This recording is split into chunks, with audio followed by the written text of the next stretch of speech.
അന്ന് മുരളിയെ പിടികൂടിയ രാമപുരത്തെ വീട് തന്നെ ആയിരിക്കണം നന്ദന്റെയും ദേവികയുടെയും ഒളിത്താവളം.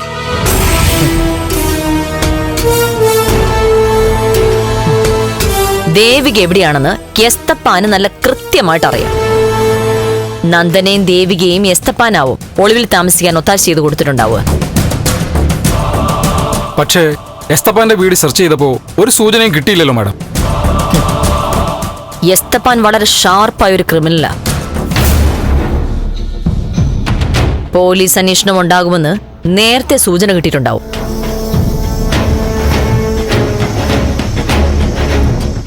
മർദ്ദിച്ച് കുറ്റം തെളിയിക്കാൻ പറ്റില്ലല്ലോ. എസ്തപ്പാന് ഒരു കൊലപാതകത്തിൽ ശിക്ഷ കിട്ടിയിട്ടുണ്ട്. പക്ഷേ അതിനുശേഷം എസ്തപ്പാൻ ചെയ്ത 2 കൊലപാതകങ്ങളിലും അയാൾക്കെതിരെ കേസ് ചാർജ് ചെയ്യാൻ പോലീസിനെ കൊണ്ട് സാധിച്ചില്ല. എന്തുകൊണ്ടാ മാഡം എസ്തപ്പാനെതിരെ കേസ് ചാർജ് ചെയ്യാൻ പറ്റാത്തെ? എസ്തപ്പാന്റെ മകളെ ദ്രോഹിച്ച 2 പേരാണ് ദുരൂഹ സാഹചര്യത്തിൽ മരണപ്പെട്ടത്. പക്ഷേ എസ്തപ്പാനെതിരെ തെളിവൊന്നും കിട്ടിയതുമില്ല. അന്വേഷണത്തിൽ നിന്നും കൃത്യമായി ഒഴിഞ്ഞു മാറി നിൽക്കാൻ ഉറപ്പായും അയാൾക്കൊരു പോലീസ് ഓഫീസറുടെ ഉപദേശം കിട്ടിയിട്ടുണ്ടാവൂ എന്നുള്ളതാണ് ഡിപ്പാർട്ട്മെന്റിനുള്ളിലെ സംസാരം. അതാരാ മാഡം എസ്തപ്പാന് ഉപദേശം കൊടുക്കുന്ന പോലീസ് ഓഫീസർ? അതൊക്കെ പഴയ കഥയല്ലേ. നമുക്കിപ്പോ വേണ്ടത് എസ്തപ്പാന്റെ ചരിത്രമല്ല, ദേവികയിലേക്കുള്ള വഴി എസ്തപ്പാനിലൂടെ ആവണം.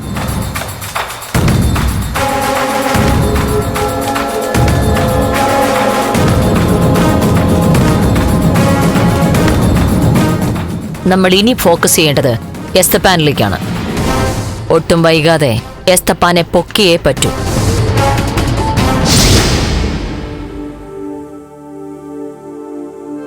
അച്ഛാ,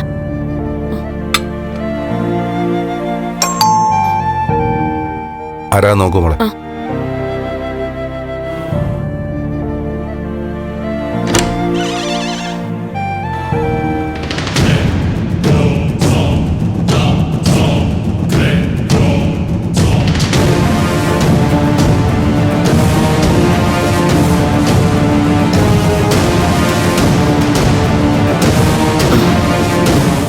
ആരാ?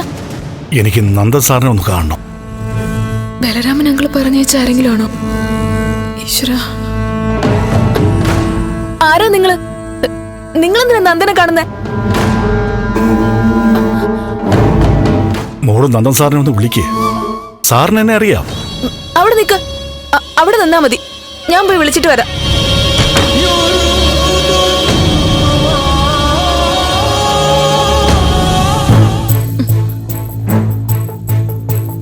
അച്ഛാ, നന്ദനെ കാണാൻ കാട്ടാളനെ പോലെ ഒരാള് വന്നിരിക്കുന്നു. ഇനി എന്നെ തോന്നലാണോന്നറിയില്ല, കണ്ടിട്ടൊരു ഗുണ്ടയെ പോലെ ഉണ്ട്. ബലരാമൻ അങ്കിള് ആരെങ്കിലും അയച്ചതാണോന്ന് എന്റെ പേടി.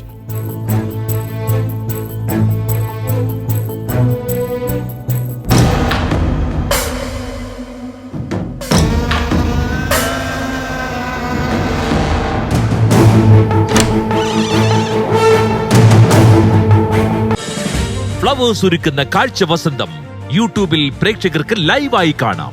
ഫ്ലവേഴ്സ് കോമഡിയിൽ ജോയിൻ ചെയ്യൂ, ആസ്വദിക്കൂ.